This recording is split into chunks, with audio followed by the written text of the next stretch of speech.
quando a gente se percebe exausta, a gente precisa tomar uma atitude para sair desse nível de exaustão e, de preferência, garantindo a continuidade do aleitamento de uma forma que fique saudável para os dois, né? Porque é uma relação.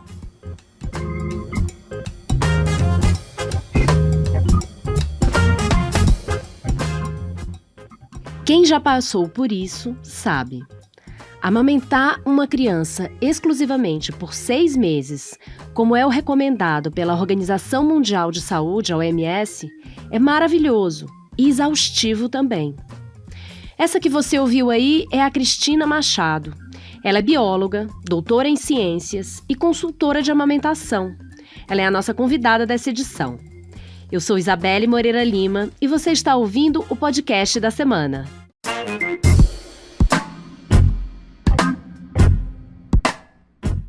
A Cristina Machado publicou um livro chamado Exaustão Não é Amor, em que ela discute possibilidades de desmame. O tema meio que virou um tabu no Brasil. Isso porque os índices de amamentação no país melhoraram muito desde os anos 80, quando o ativismo de mulheres peitou a indústria de fórmula infantil. A OMS recomenda o aleitamento exclusivo até os 6 meses, mas que ele siga acontecendo em paralelo à alimentação até os 2 anos. Para muitas mulheres, seguir amamentando por anos enquanto elas trabalham vira uma rotina de maluco. A Cristina, então, não defende o desmame para todas as ocasiões. Ela diz que alguns ajustes podem ser feitos para que a amamentação seja boa para a mãe e bebê. Nesse papo do podcast, ela fala inclusive sobre as diferenças entre classes sociais em relação ao aleitamento, sobre políticas públicas e sobre como as redes sociais podem representar uma cobrança a mais para mães exaustas. Ouve aí meu papo com ela.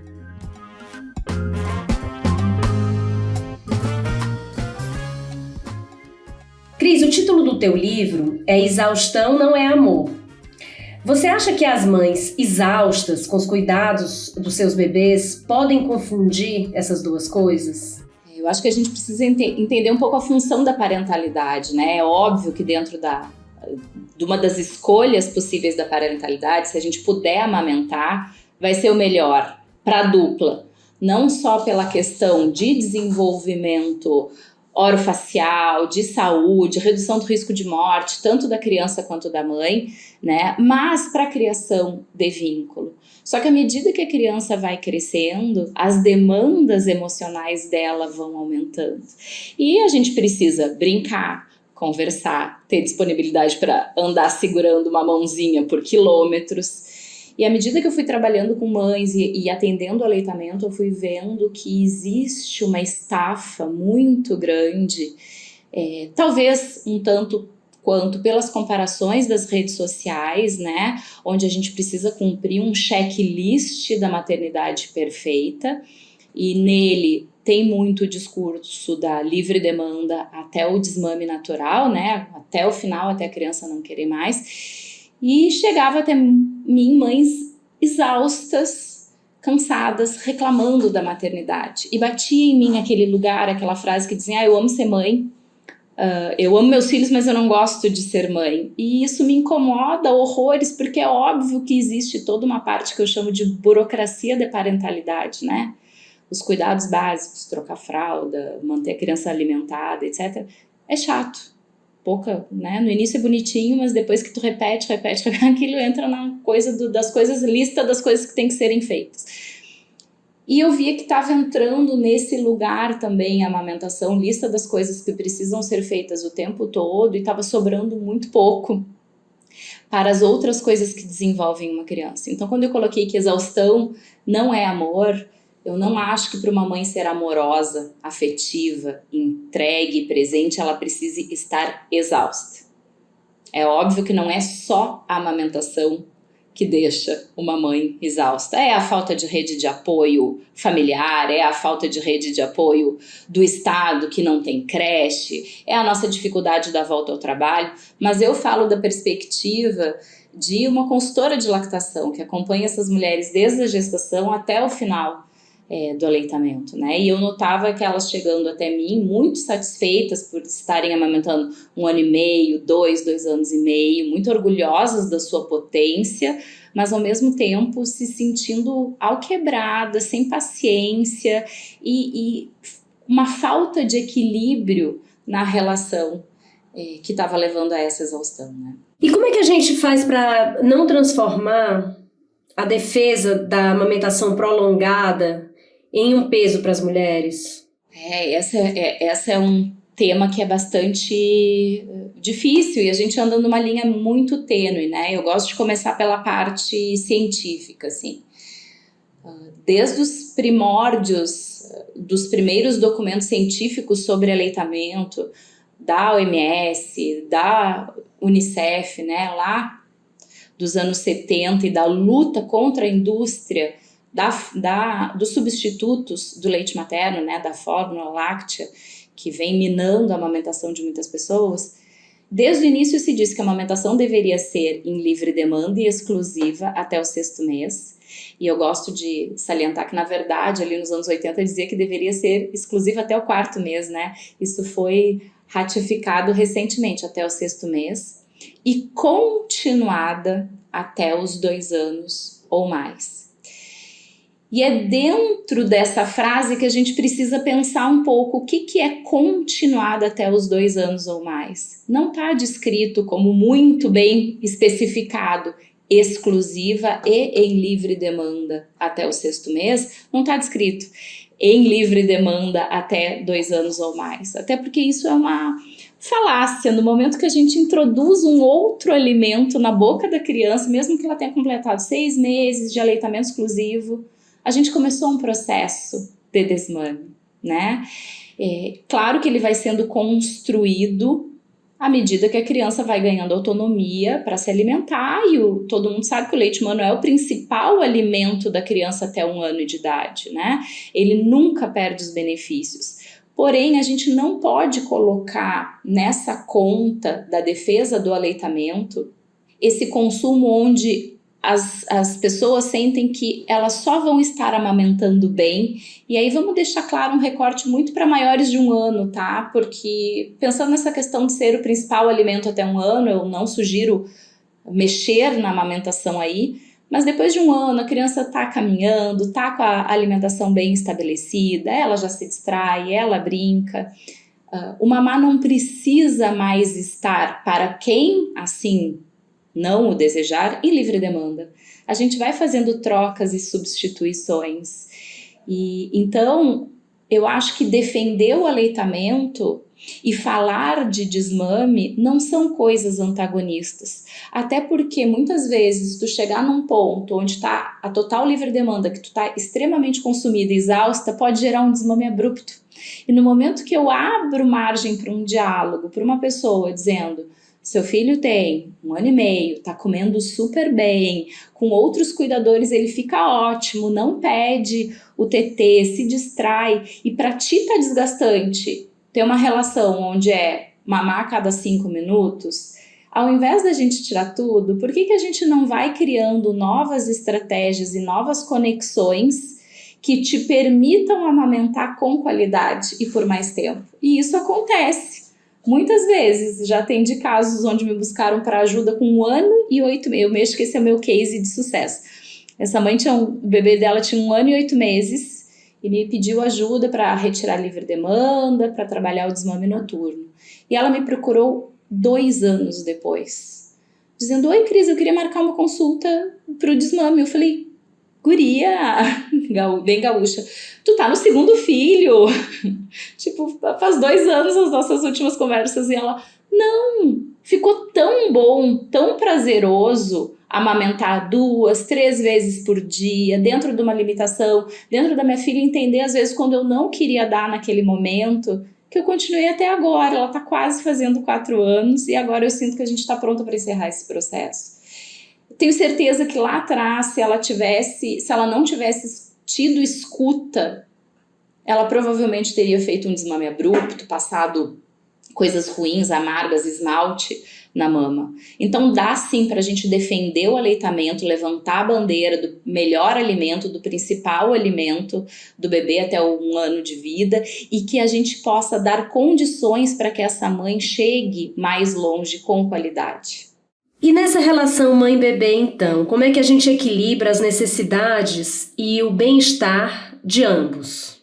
Eu acho que a primeira coisa que a gente precisa entender é que quando um bebezinho nasce, né, e talvez muita gente ainda não saiba, não tenha ouvido falar essa palavra que nós gostamos de chamar de esterogestação, que os primeiros 3 meses de vida do bebê é a gestação do colo. Ele quer reproduzir o ambiente que ele tinha no útero. No útero ele estava lá, o topo da cabeça encostava numa parte da mãe, a bochechinha, o bracinho, o bumbum, todo ele era cercado, ele sentia calor, pressão, estava alimentado 24 horas por dia via cordão umbilical, embalado, né, através dos movimentos. É natural que um bebê recém-nascido só fique bem no colo da mãe. Ai, todo berço tem espinho, né? Eu mexo que o Inmetro falha miseravelmente na fiscalização de berços, porque 100% dos berços brasileiros têm espinho nos primeiros meses. É natural, o bebê ele quer repetir aquele ambiente de segurança. Então, acho que não tem muito como a gente não preparar, né? Preparar para o impreparável, de dizer que nos primeiros meses não tem, infelizmente, há uma dificuldade da gente manter esse equilíbrio no bem-estar da mãe e do bebê. O bebê vai ser uma prioridade, principalmente porque é uma questão de sobrevivência da espécie humana.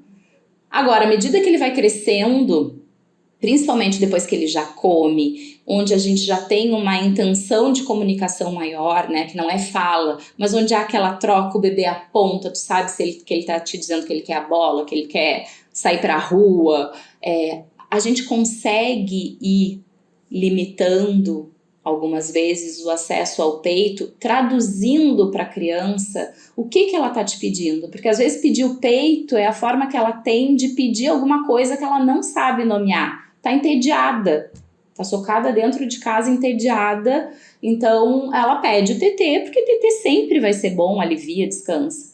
O nosso papel é: ô amor, você está entediado? Então a gente começa a achar esse equilíbrio onde vai haver, claro, um desconforto inicial da criança, porque ele pediu peito, mas a gente está dando outras coisas, em prol de um conforto daquela mãe, daquela pessoa que está amamentando, em começar a se sentir de novo, né, um sujeito, onde ela vai quebrando aquela entrega tão intensa para o outro, e eu acho isso muito interessante, que elas me procuram, muitas vezes, ou vão ler o livro, ou me trazem os relatos que leram o livro, no momento onde elas estão precisando ou desejando se reencontrar, né, depois de um intenso período de dedicação exclusiva à maternidade. E quando é que a gente sabe que é hora de desmamar? Pergunta de R$1 milhão. Eu acho que a gente pode pensar de 2 pontos de vista. Vamos falar o mais fácil que ser, mais fácil não, observando o bebê, né? Alguns sinais de prontidão para o desmame por parte da criança. Ter mais de 1 ano, pela questão de ser o principal alimento. Ser uma criança que já se comunica bem, ou seja, não quer dizer fala, mas a gente entende o que ele está pedindo. Uma criança que se alimenta bem. O desmame ele não é a solução para uma criança que não come bem. Isso pode ser um transtorno, uma seletividade. Desmamar pode agravar esse problema. O famoso caso onde estava ótimo até você chegar. Então a criança que vai que é amamentada, vai para a escolinha, tem outros cuidadores, fica super bem, não pede o TT, mas com a mãe tá só no peito e aquilo tá incomodando a mãe, isso são sinais de prontidão.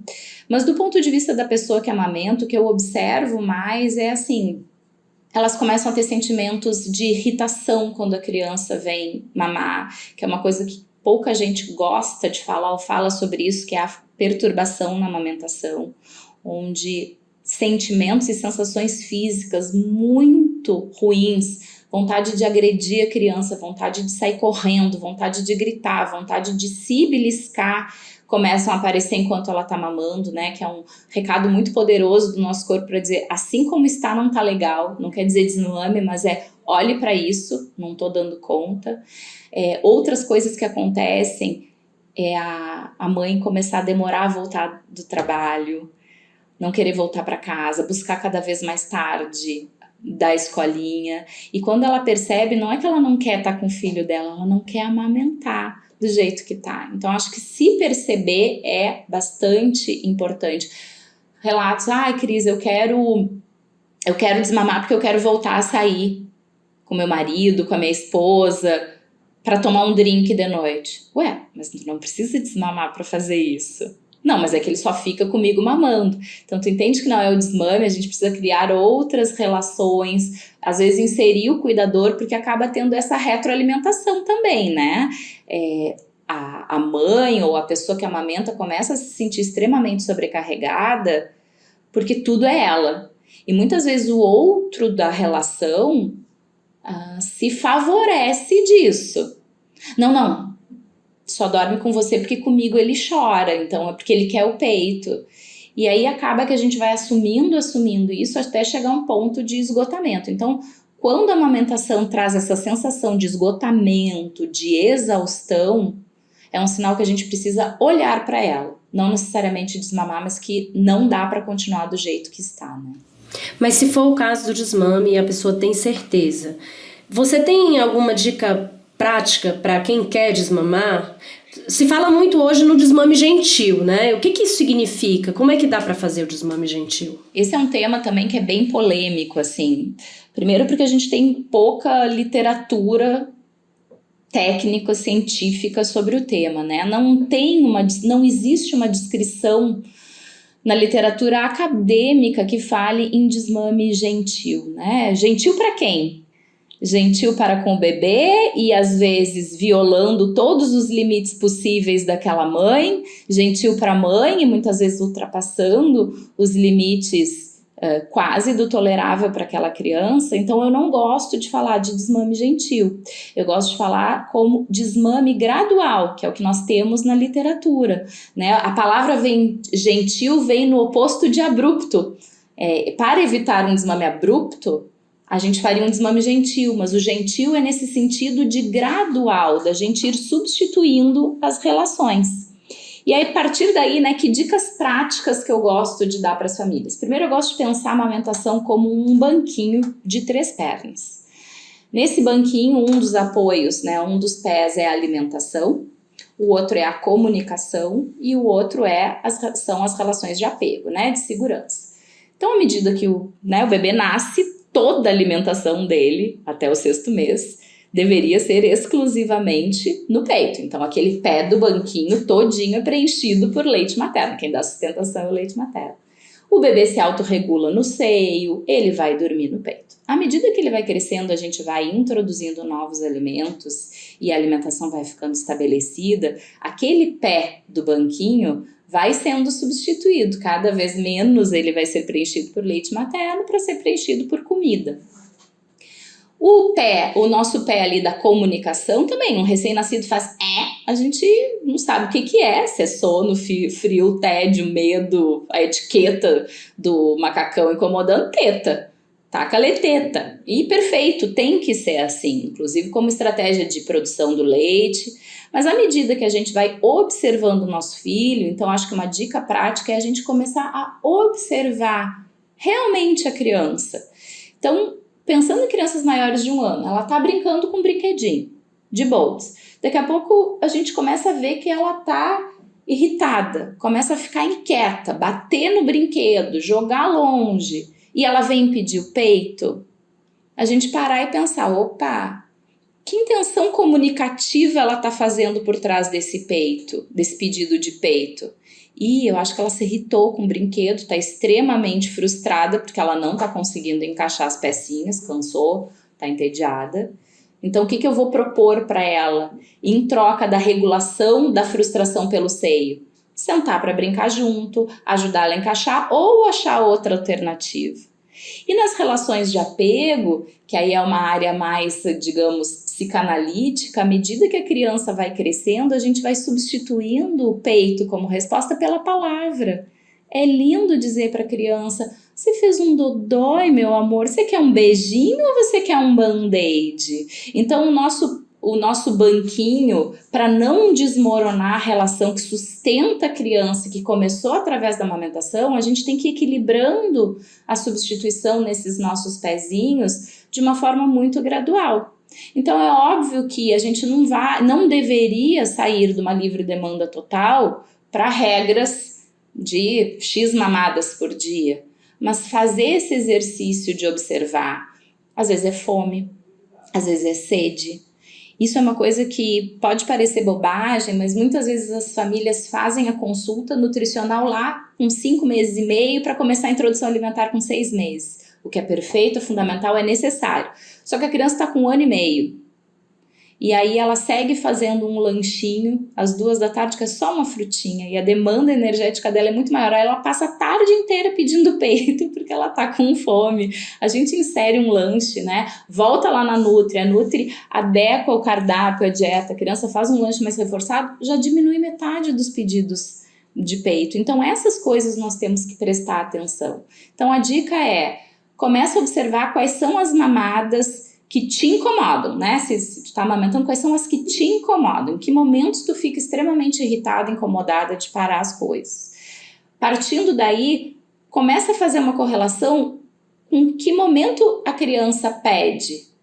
Nossa, essa mamada das 10 da manhã me incomoda demais, porque quebra minha manhã e às vezes eu tô né? Muitas famílias ficaram em home office, mesmo depois de passar do auge da pandemia. Me quebra amanhã porque é a hora que eu tenho um intervalinho, eu quero tomar um cafezinho, mas aí não consigo nem brincar com meu filho que ele quer mamar. Vamos fazer uma interpretação, ok, pra mãe ela tá desgostosa porque, né, ela tem 5 minutos, 10 de intervalo, ela quer interagir com a criança e tomar um cafezinho e a criança quer peito.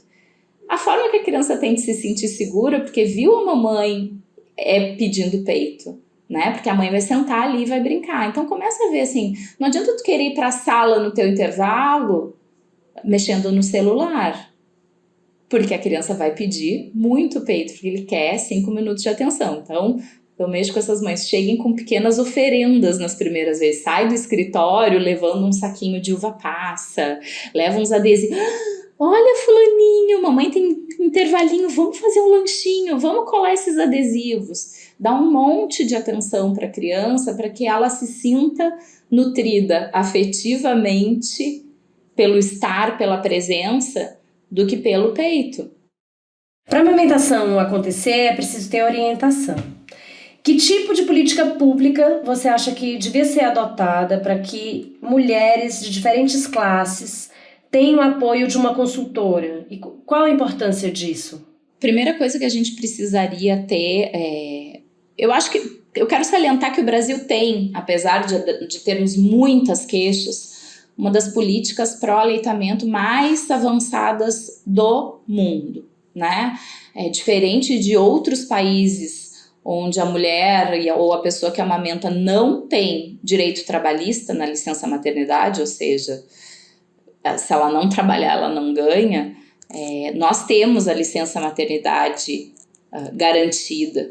Só que isso traz 2 questões. Uma, no serviço privado, a licença costuma ser de 4 meses e a recomendação são 6 meses. E é, sim, difícil manter o aleitamento exclusivo no retorno ao trabalho, principalmente dependendo que trabalhadora é essa. Se é uma trabalhadora que pega transporte público, que vai levar mais de 2 horas no trânsito, mais a jornada de 8 horas, ela vai ficar 11 horas fora do trabalho. Como é que ela vai ordenhar, transportar esse leite, né? Então, que trabalhadora a gente está falando? Segundo porque a maior parte das desempregadas do país são mulheres e são mães. Então, a gente deveria ter políticas de fomento, contrate uma mãe, e garantir novamente o retorno das salas de amamentação nos espaços de trabalho, que recentemente saiu uma PEC aprovada pelo Senado desobrigando as empresas que pagassem auxílio creche a terem essa sala. Parece uma pauta progressista, mas não é, porque nessa PEC não ficou definido qual é o valor do auxílio creche. Porque, de novo, se é um auxílio creche tão baixo, talvez a creche que ela vá colocar essa criança vai ser tão distante do lugar do trabalho que ela onde ela vai ordenhar? Como ela vai manter a produção? Então, perder direitos que nós tínhamos da Constituição de 88 em prol do aleitamento é um tiro no pé, né? Então, garantir que a gente tenha lugar para amamentar ou minimamente para ordenhar e armazenar o leite nos períodos de ausência, né? Garantir, a gente já tem a legislação de que não pode ser demitida por 5 meses depois do parto, mas acontece isso muito, principalmente nas empresas que têm licença de 4 meses. A mulher tira mais 1 mês de férias e aí ela volta das férias no dia seguinte. Então o bebê tá com 5 meses, ela volta das férias no dia seguinte, ela foi demitida. Eu acho que a gente precisava realmente uma bolsa TT. Por quê? Porque a trabalhadora que não tem carteira assinada, que é a faxineira das nossas casas. Às vezes quem está escutando nunca parou para pensar que a diarista, que não tem vínculo empregatício, ela também não tem direito. E 20 dias depois de parida, ela tem que estar fazendo faxina, porque senão ela não tem comida. Ela tinha que ter um bolsa TT. A gente tinha que ter bancos de leite em todas as cidades onde há um hospital público. As pessoas precisam saber que os bancos de leite eles não são só para doar leite. Os bancos de leite do Brasil são capacitados no atendimento e no manejo clínico da amamentação para toda a população. Não interessa se é de classe baixa ou classe alta, eles vão atender gratuitamente. Mas a questão é, como a mulher periférica chega nesse banco de leite? Então, outra coisa que eu acho que mudaria a história de amamentação do nosso país seria capacitar as agentes comunitárias de saúde no manejo clínico do aleitamento.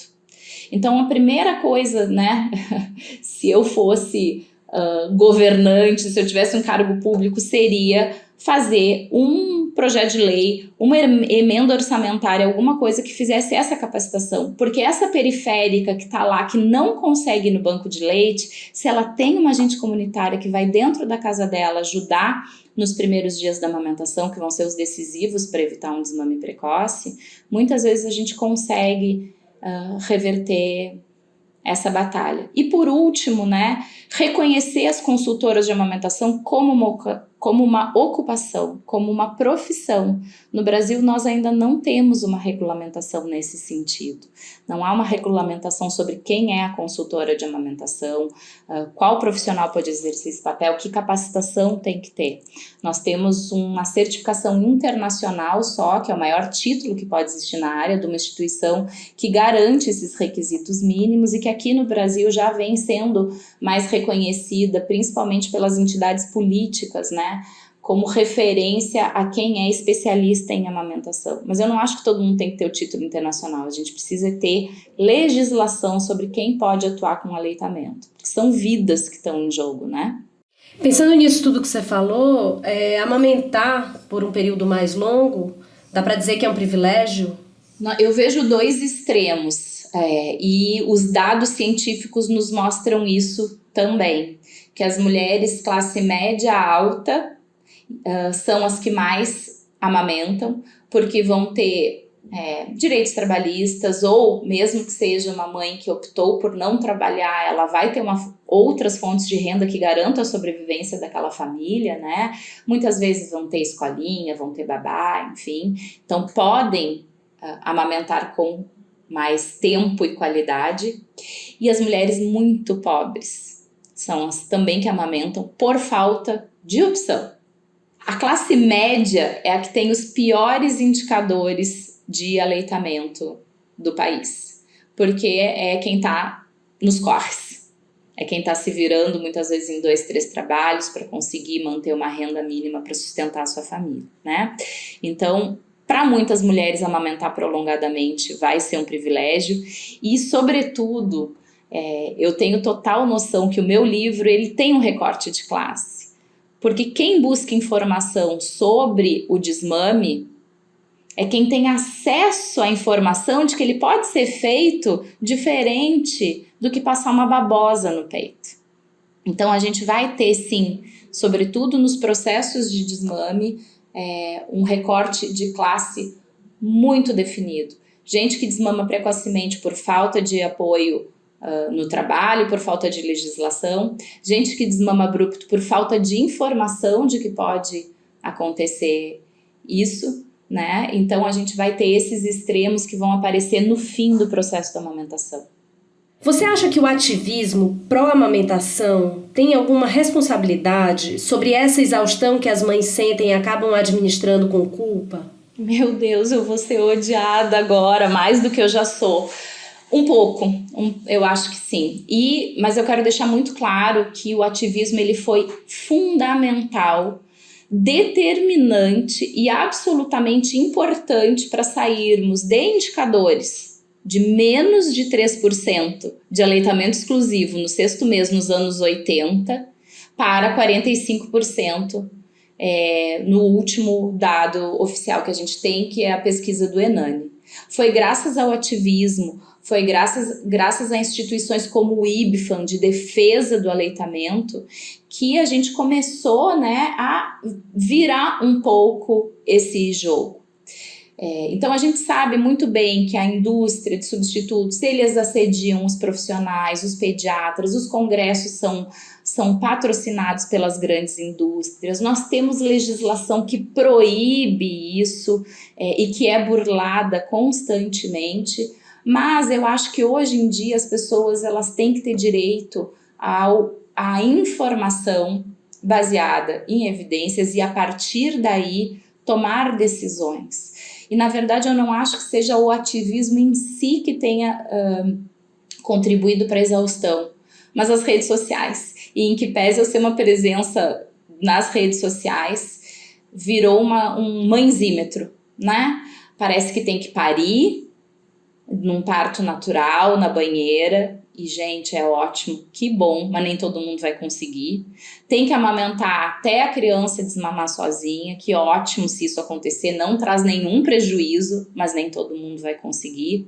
E aí virou essa eterna competição onde não há um diálogo sobre os processos, mas uma disputa muito pessoal, virou uma coisa que deixou de ser, né, uma orientação geral para uma competição individualizada. E até hoje ainda existe, né, muito exacerbada essas questões para o aleitamento. Há um julgamento muito grande das mães que dão chupeta, que dão mamadeira, e mesmo sabendo dos riscos, elas optam e pagam para ver. Ainda há julgamento sobre essas pessoas, como se todo mundo fosse, não, tu tá fazendo tudo errado. A gente não sabe o que passa dentro da casa dos outros, né? Então eu acho que o ativismo ele tem um benefício enquanto crescimento da causa, debate da causa, mas ele despersonifica muitas vezes e não leva em consideração a individualidade, né, daquela família. Agora uma pergunta um pouco mais pessoal, que tem a ver com o trabalho do livro. Que cuidados extra você teve para evitar a acusação de ser irresponsável porque você estava falando de desmame? Desmame é um tabu? Você sentiu isso com o livro? É um tabu, sim. Eu achei muito interessante porque a editora não me pediu nenhum cuidado, pelo contrário, eles me deram total liberdade. Vai, escreve, coloca tudo que tu sente que precisa ser dito, né? Eu optei por fazer ele uma linguagem para mães, eu não queria um livro técnico, eu queria que as pessoas que estivessem lendo estivessem conversando, né, entre mulheres. A repercussão dele no fim foi muito melhor do que eu imaginava, ele já está indo para a segunda edição, é um livro que foi lançado há pouquíssimos meses, porque as pessoas precisam ouvir isso. Mas eu recebo, sim, críticas muito grandes, inclusive de quem não leu o livro. Porque ele, no fim das contas, quem leu ele do início ao fim vê que ele não é um livro para desmamar, ele é um livro para pensar as relações de amamentação. Se a família vai desmamar ou não, vai encontrar ali informação para ajudar, mas isso é secundário. A maioria das vezes elas dizem, meu Deus, muito obrigada, eu não vou desmamar, eu só queria ajustar algumas coisas. Mas o desmame é um tabu justamente por causa disso do que a gente falava, há uma linha muito tênue entre o ativismo e falar sobre o desmame. E nem sempre, eu vou te dizer que eu me sinto confortável em saber aonde eu estou pisando, porque eu quero que as pessoas se sintam acolhidas para falar sobre o desmame sem serem achincalhadas por outras pessoas, mas eu também preciso ter um compromisso, que eu honrei quando eu tive minha certificação, de estimular o aleitamento. Né? Então eu espero que quando a gente pensa que exaustão não é amor, que não é sinônimo da gente estar exausta, seguir amamentando, mas sim que quando a gente se percebe exausta, a gente precisa tomar uma atitude para sair desse nível de exaustão e, de preferência, garantindo a continuidade do aleitamento de uma forma que fique saudável para os dois, né? Porque é uma relação, é uma dupla que está ali. Essa relação tem que ser mudada gradualmente para os dois que fazem parte.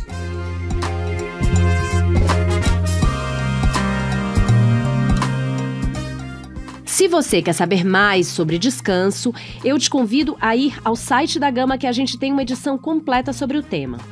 Para começar, a gente traz dicas de como aproveitar o fim do ano para desligar das redes sociais. Tem também uma reportagem sobre como o descanso é tratado na arte, com ilustrações belíssimas, e outra sobre a importância de descansar do outro dentro de um relacionamento. Temos também o nosso bloco de notas com referências de toda a redação usadas para fazer essa edição. Se você gostou deste podcast, eu te convido a ouvir os episódios anteriores. A gente já falou com muita gente bacana. Para você ter uma ideia, a gente falou com a atriz e escritora Maria Ribeiro sobre amizade, com a consultora em influência digital Bia Granja sobre o futuro das redes sociais e com a apresentadora de TV Didi Wagner sobre viajar. Em plataformas de áudio como o Spotify e o Deezer e no site da Gama, você pode ouvir o podcast da semana.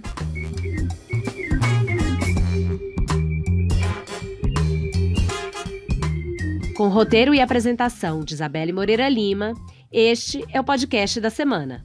A cada 7 dias, um tema novo para você. A edição de som é do Luiz Serafim. Até semana que vem!